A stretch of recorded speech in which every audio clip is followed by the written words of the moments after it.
Hello and welcome to my Autism Ally podcast, where we come together to share helpful information about autism. Hi, this is Susan Crowell with My Autism Ally, and I am here today with Kelly Smith. She is a yoga instructor, and we are at First Assembly Church of God on Washington Center Road here in Fort Wayne, where she offers some yoga classes and where she also attends. And we're here to talk to you today about the Sensory Fun Day that's going to be happening on July 30th here at First Assembly Church of God from 1 to 4 p.m.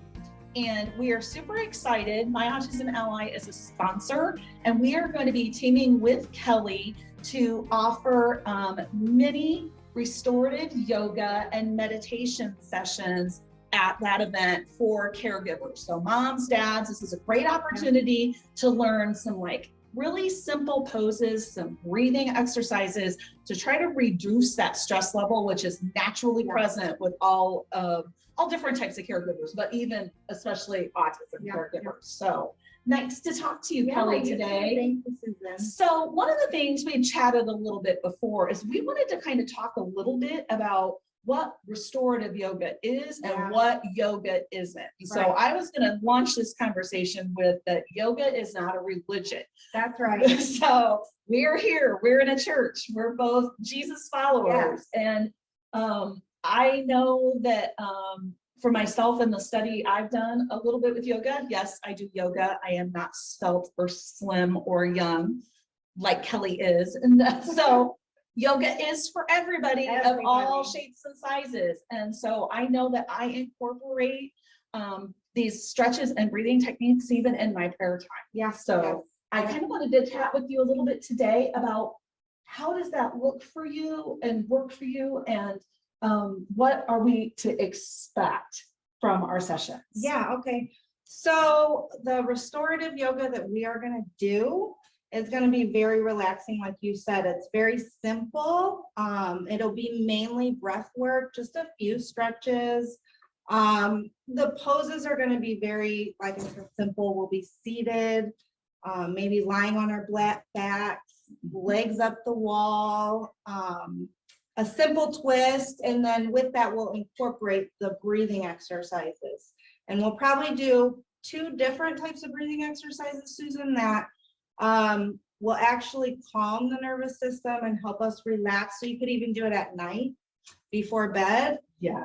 If your brain needs to kind of settle down a little bit, it would be perfect for that as well. Yes, and that's why I'm super excited about this. I am obviously an autism mom. My son's 21. I've been doing breathing stretches even prior to having a better understanding of what yoga was, even when my son was little, but especially in, I'm going to say, like the past 6 years. I was actually recommended to me by my chiropractor when I was having issues with sciatica, and within 6 weeks of doing some yoga, I was able to significantly reduce my pain level without medicine. And so I was really, that kind of intrigued me. And it also made me think, okay, what else can I do? And you see the Instagrams with everybody doing the headstands and the, the back bends. That's not what this is going to be. No, it is definitely going to be for a beginner friendly, very beginner, for all ages and stages of life. Like I said, I'm a middle-aged chubby lady, and I can do this stuff. And I find it extremely helpful, especially when I've had a bad day, or maybe my child's had a bad day, and I'm just like, I need to refocus and I need to recenter, and it doesn't necessarily take a lot of time. Just 10 minutes, sit it in a chair, but doing things that are very intentional. So and I'm kind of glad you mentioned the sciatic issue, because even what we're going to do in these 10-minute sessions can greatly help with pain in the hips, the low back. Just simple stretches or even legs up the wall can decrease the amount of pain that you have. I actually have disc issues, and that is why I started yoga. So I mean, the twists are great for your back and your spine.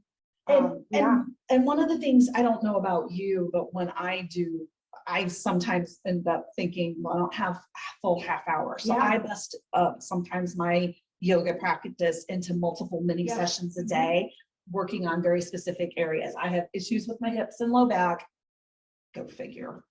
And then I also had issues being hunched over. Well, why? Because I'm on a computer all day, or you're on a phone all day. And so sometimes it's just even helpful to be on your back, doing just laying flat on the ground, your arms out, because you stretch those trapezius muscles in your chest, and it allows your shoulders to relax.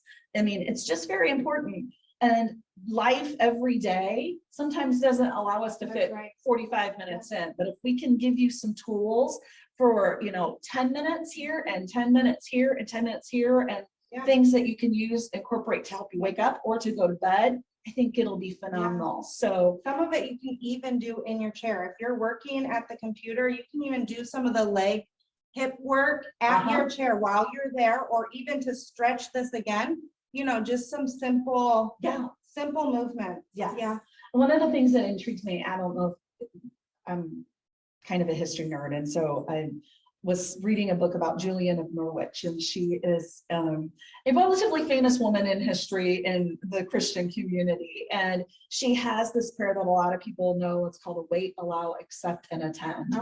And one of the articles I had ran across some time ago talked about how they actually thought there might have been poses that went with each one of those words. And now, they were arguing that could actually be something that would be more attuned to yoga, where there was something with that. And I use that during my prayer time. I'll have specific poses that are related to that. And so I can do it in my chair in the morning. And so I think it's a great tool for caregivers of all ages and stages. It doesn't have to be just disability. It can be you're taking care of aging parents, whatever, to be able to take that time for yourself. And then those simple things can just make you feel better, make you feel energized or more relaxed, and depending on the setting that you're going for. So, again, we are super excited to be a sponsor of the event Sensory Play Day. That's on Saturday, July 30th from 1 to 4 p.m. at First Assembly Church of God. You will obviously be seeing things all over in our newsletter and our Facebook pages.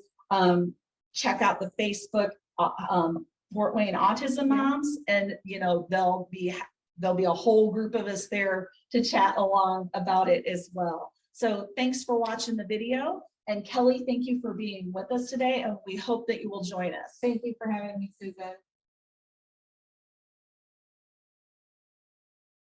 My Autism Allies Autism Acceptance Walk returns to the Allen County Fairgrounds Sunday, September 11th from noon to 4. It's an afternoon of activities and resources for the whole family, including supports for those on the autism spectrum. Food trucks, a vendor fair, pony rides, face painting, sensory play, balloon artists, and much more. And it's all free to attend. The Autism Acceptance Walk at the Allen County Fairgrounds, September 11th from noon to 4. Visit myautismally.org for more info. Presented by Hot 1079. With over 88 years in business and over 100 trucks on the road, Parker Towing and Recovery is available for any and all of your towing needs.